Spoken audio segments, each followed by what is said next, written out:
Good morning students, कैसे हो आप सब। आज के इस वीडियो लेक्चर में हम क्लास 6 का चैप्टर 9 डेजर्ट एनिमल स्टार्ट कर रहे हैं। Can you name some desert areas in India and the world. क्या आप मुझे इंडिया के फिर या वर्ल्ड के कुछ डेजर्ट एरियाज के नाम बता सकते हो? अगर बता सकते हो तो कमेंट बॉक्स में अभी बताओ मुझे। और हमें ये भी गेस करना है who do you think lives in such areas, और इन एरियाज़ में कौन से क्रिएचर्स रहते हैं वो भी हमें गैस करना है। ओके, तो हम अपना चैप्टर स्टार्ट कर रहे हैं डेजर्ट एनिमल्स, जो कि बहुत इंटरेस्टिंग चैप्टर है। देखो, डेजर्ट एनिमल्स हम लोगों को तो पता ही है कि जो डेजर्ट एरियाज़ होते हैं वहाँ पे जैसे लाइक कैमल है ना। कैमल के बारे में पढ़ा ही हुआ है आपने छोटी क्लासेस में कि रेगिस्तान वाले एरिया में कैमल ही रहता है, क्योंकि वो बिना वाटर के काफ़ी टाइम तक सर्वाइव कर सकता है ना। तो चलो हम स्टार्ट कर रहे हैं। Deserts are the driest places on earth and sometimes go for months or even years without rain. अगर हम बात करें, हमें पता है जो डेजर्ट्स होते हैं वो बहुत ड्राइएस्ट प्लेस होते हैं, बिल्कुल सूखे वाले प्लेसेस होते हैं जो अर्थ के ऊपर हैं, सूखे स्थान होते हैं। And sometimes go for months, और हमें ये भी पता है कि कुछ महीनों तक, इवन कि कई बार तो साल भी बीत जाते हैं कि वहाँ पे रेन बिल्कुल ही नहीं होती है ना। और but even the desert animals cannot survive without water. आप ये सोचो कि उस तरह की गर्मी में एनिमल्स को भी सर्वाइव करना बहुत ही ज़्यादा मुश्किल होता है। और किस तरह लॉन्ग पीरियड्स तक, स्कोर्शिंग सन का मतलब होता है एक बहुत ही स्कोर्शिंग, मतलब तपतपाई वाली जो हीट होती है, झुलसाने वाली, जो बहुत ज़्यादा तिल मिला देती है ना। तो ये इतने लंबे टाइम तक ऐसी वाली गर्मी में तो एनिमल्स के लिए भी सर्वाइवल बहुत मुश्किल हो जाता है। So they have had to find different ways of coping with the harsh conditions. तो आप ये देख लो कि इस कंडीशंस में उन एनिमल्स को भी फाइंड आउट, हार्श कंडीशन मतलब बहुत ही मुश्किल टाइम में कॉप अप करना बहुत मुश्किल होता है। वो जगह ढूंढते हैं कि कैसे वाली जगह में अपने आप को सेफ रखें ताकि इस गर्मी से बच जाएं। ओके, फॉर एग्जाम्पल हम एग्जाम्पल देख रहे हैं, आओ। Gerbils spend the hottest part of the day in cool underground burrows. अब मैं एग्जाम्पल्स के तौर पे बताती हूँ। अब ये गर्बिल्स होते हैं, आप पूछोगे मैम ये गर्बिल्स क्या होते हैं। मैंने गर्बिल की फ़ोटो निकाल रखी है इधर, ये देखो, लाइक अ माउस। माउस की तरह ये गर्बिल्स होते हैं जो अपना, इनको भी तो देखो अपना अपने आप को बचाना होता है, क्योंकि वहाँ का जो एरिया है बहुत हॉटेस्ट पार्ट, बहुत गर्मी होती है। तो अपने आप को बचाने के लिए ये लोग कहाँ रहते हैं? अंडरग्राउंड बुरोज के अंदर रहते हैं। अब ये बुरोज क्या होती हैं? जैसे अपनी छोटी क्लासेस में पढ़ते हैं, जो रैबिट होते थे वो मांद में रहते हैं, बुरोज में रहते हैं, वो कूल प्लेसेस होती हैं, है ना। तो बिल्कुल इसी तरह जो ये मैंने आपको गर्बिल्स की पिक्चर दिखाई है लाइक अ माउस, तो ये लोग भी कहाँ रहते हैं? अपना अंडरग्राउंड में अपने आप को सेव कर लेते हैं। ठीक है, चलो उसके बाद हम पढ़ रहे हैं एंड स्ट्रेंज इंसेक्ट्स। अब कुछ और भी अलग अजीबोगरीब इंसेक्ट्स होते हैं, जैसे कि डार्कलिंग बीटल्स। अब ये डार्कलिंग बीटल्स की भी पिक्चर निकाली है मैंने, ये देखो। ठीक है, जो ये डार्कलिंग बीटल्स होते हैं are experts at catching drops of moisture on their legs. देखो वहाँ पे इस गर्मी में, बहुत तेज़ गर्मी में एक नमी तो होती है, एक मॉइस्चर, एक चिकनाहट, और उसकी जो कुछ ड्रॉप्स होती हैं ना, तो इसके ऊपर पड़ती हैं। ठीक है, तो जब ये इतने एक्सपर्ट्स होते हैं कि उन ड्रॉप्स को, ये ड्रॉप्स उनकी लेग्स के ऊपर आती हैं, then lifting them into the air. तो हवा में किस तरह ये उनको उठा के, तब तक ये मेहनत करते रहते हैं अनटिल, जब तक drops trickle down into their mouths, जब तक इनके माउथ में ना चली जाए, क्योंकि पानी तो इनको चाहिए होता है, और बिना पानी के सर्वाइवल ज़्यादा लंबे टाइम तक तो मुश्किल है, मैंने बताया है। तो इस तरह जो ये इनके लेग्स के ऊपर जो आती हैं, तो उसको कैसे करते हैं? ट्रिकल डाउन करके, ताकि इनके मुंह तक पहुंच जाए वो।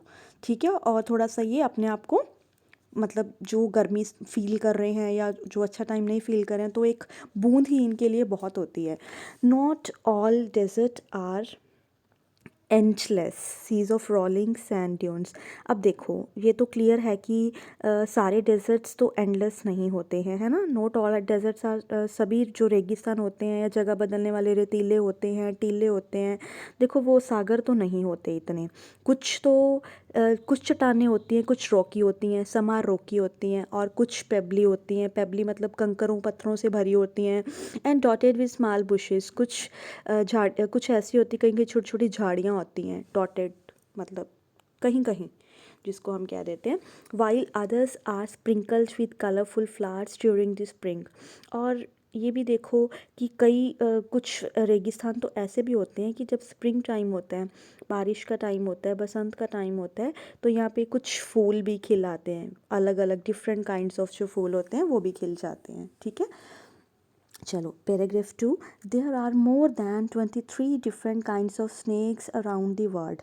अगर हम बात करें सांप की, स्नैक्स की बात करें तो 2300 से भी ज़्यादा मतलब डिफरेंट काइंड्स ऑफ स्नैक्स होते हैं, जो इनकी काइंड्स होती हैं, ranging from just 15 centimetres long to more than 11 metres. अगर मैं इनकी बात करूं, अलग अलग तरह के हैं। अगर इनकी हम लेंथ की बात करें तो ये 15 सेंटीमीटर से लेकर 11 मीटर तक होती है इनकी।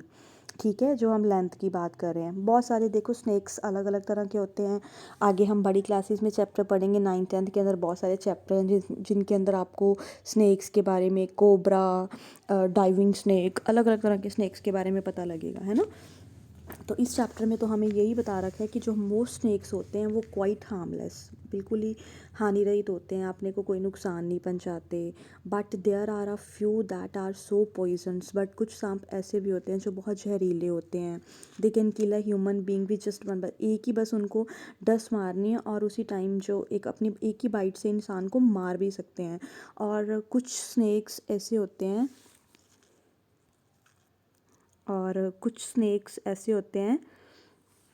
ठीक है, मोस्ट स्नैक्स ले एग्स, बहुत सारे स्नैक्स ऐसे होते हैं जो अंडे देते हैं।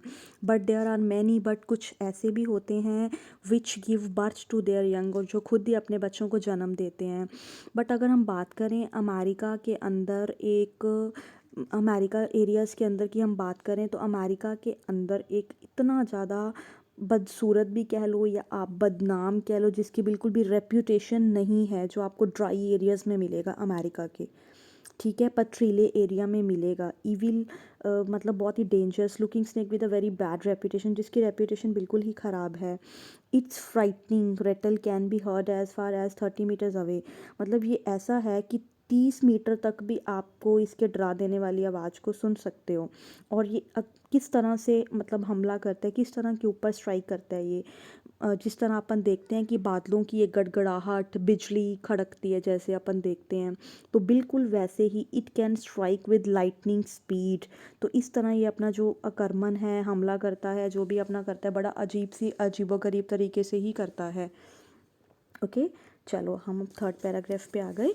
बट द रेटल स्नेक और rattler as it some time called prefers to avoid people if it possibly can.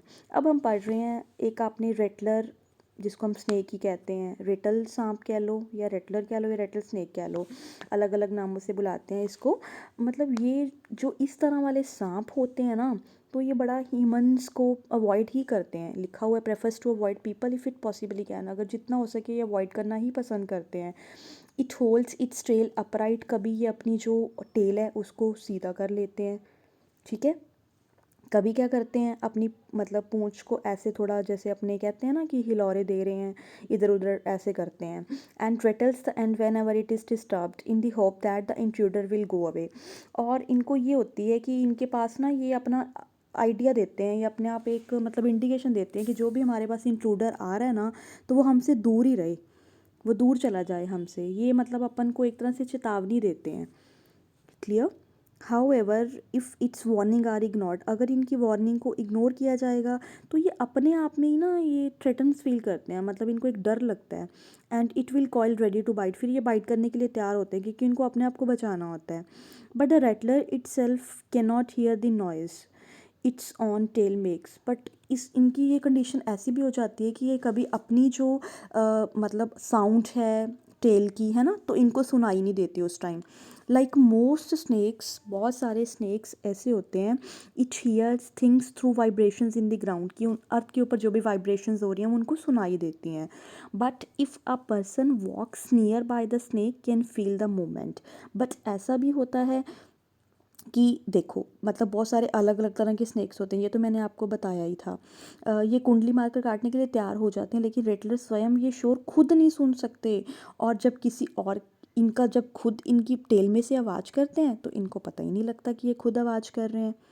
ठीक है, तो पर्सन भी इनके पास से निकल जाता है, तो वो भी मोमेंट को फील करता है। But if the same person were to shout, पर अगर वही पर्सन जो इसके पास से निकला था वही पर्सन अब शाउट कर रहा है, it would not here a thing, तो इनको सुनाई नहीं देगा। तो इस तरह रेटल स्नेक्स जो होते हैं अलग अलग तरह के होते हैं, बहुत कॉमन होते हैं, वाइड स्प्रेड एनिमल्स हैं, living right across the American continent from Canada to Argentina. आप ये भी कह सकते हो कि जो मतलब रेटलर सांप होते हैं वो कनाडा से लेकर अर्जेंटीना तक पूरे अमेरिका कॉन्टिनेंट में देखा जाए तो एक बहुत ही साधारण और दूर दूर तक पाया जाने वाला कॉमन है, मतलब एनिमल है। ओके, सो उसके बाद हम यहाँ पहुँच के they feed on variety of prey, they feed on a variety of prey including mice, voles, rats, chipmunks and many other small animals। इस तरह चूहे हो गए, वॉल्स हो गए, ग्लेरियाँ हो गई, स्क्विल्स हो गई, बहुत सारे अन्य छोटे छोटे जीवों को भी ये शिकार करते हैं, ठीक है। पर एक बात है, जो रेटल स्नेक्स होते हैं ना, किल देयर प्रे, अपने ही शिकार से, मतलब अपना विद वेनम जो इनका विष होता है उनसे ही मारते हैं ये। जो रेटल सांप होते हैं अपने शिकार को कैसे मारते हैं, अपने ही विष से मारते हैं, मतलब अपने ही जहर से मारते हैं, ठीक है। तो इस तरह बहुत सारे स्नेक्स ऐसे भी होते हैं जो कुछ ये कह लो कि this fellow the unfortunate animals, सीधा ही उनको खा जाते हैं, निगल ही जाते हैं सीधा उनको। और कुछ स्नेक्स ऐसे ही होते हैं कि उनको एक वीक के खाने तक भी वो रह सकते हैं। और कुछ सॉरी और कुछ एक ऐसे लार्जर होते हैं, और कुछ एक लार्जर होते हैं, लार्जन पथन्स होते हैं, वो can survive for a year, ये मतलब 1 साल तक या फिर बिना कुछ खाए काफ़ी लंबे टाइम तक रह सकते हैं। तो इस तरह स्नैक्स की अलग अलग काइंड्स हैं। कुछ स्नैक्स का मैंने आपको बता ही दिया, कुछ कितने टाइम तक रह सकते हैं, कुछ 1 वीक तक रह सकते हैं, कुछ सालों तक रह सकते हैं, और कुछ बिना खाए बहुत लंबे टाइम तक रह सकते हैं। तो इस तरह सबकी जो है अलग अलग अपनी ईटिंग हैबिट्स हैं, अपना अलग अलग रहने का तरीका है। तो इस तरह सांप की, स्नेक्स की काइंड्स की बात कर रहे हैं अपन यहाँ पे। Mongoose like to hunt together, अगर मैं यहाँ पे मोंगूस की बात करूँ ना, तो मोंगूस को तो हमेशा अपने देखते हैं, डॉग और मोंगूस की फ़ाइट भी हम अगले चैप्टर में पढ़ेंगे, है ना। तो नेवला कहते हैं इसको हिंदी में हम। जो मोंगूस होते हैं लाइक टू हंट टुगेदर, इनको जो ग्रुप में बड़ा अच्छा लगता है, जो अपना ये शिकार करते हैं, हंटिंग करते हैं, इनको ग्रुप में अच्छे लगती है हंटिंग करना। But they always keep a look out for dangerous predator near by. हाँ, लेकिन इनको ना हमेशा ये होता है कि अपने आसपास रहने वाले जितने भी हंटर होते हैं उनसे थोड़ा सतर्क रहना पसंद है इनको, थोड़ा दूर रहना अच्छा लगता है इनको। तो अपने बात करें अगर, poking their noses into holes, overturning rocks with their paws and scratching the ground with their sharp claws, तो स्क्रैचिंग सॉरी। अब ये देखो कि बहुत poking their nose into holes, तो अपनी बिलों में अपनी नाक ऐसे घुसेड़ते रहने वाले। कुछ की हैबिट होती है पंजों से ज़मीन को खुरेदते हैं ना, जैसे पंजों से चट्टानों को उल्टते रहने वाले, और अपने तेज पंजों से ही भूमि को कुरेदते रहने वाले। ऐसे नेवले देखने में ना आपको बड़े डिफरेंट लगेंगे, बड़े आश्चर्यजनक होते हैं, बड़े खतरनाक टाइप वाले होते हैं। और सबसे बड़ी क्या बात है, ये देखो, ये देखने में आपको बड़े अम्यूजिंग से लगेंगे, इंटरटेनिंग से लगेंगे। A common site in many parts of Africa, अगर हम अफ्रीका की बात करें, अफ्रीका के पार्ट्स की बात करें, कुछ एरियाज़ की बात करें, they travel in groups of about 20, तो ये 20 के ग्रुप में रहते हैं। उन 20 के ग्रुप में कौन कौन होता है, एक तो बीटल्स होते हैं, मैंने बीटल्स की पिक्चर दिखा दी थी आपको पहले, मिलीपीड्स, ठीक है, जो भंवरें जिसको कहते हैं हमें, अदर स्मॉल क्रिएचर्स। तो ये मतलब वहाँ पे आपको अफ्रीका में एक अलग ही दुनिया में देखने में मिलेंगे। Thank you so much.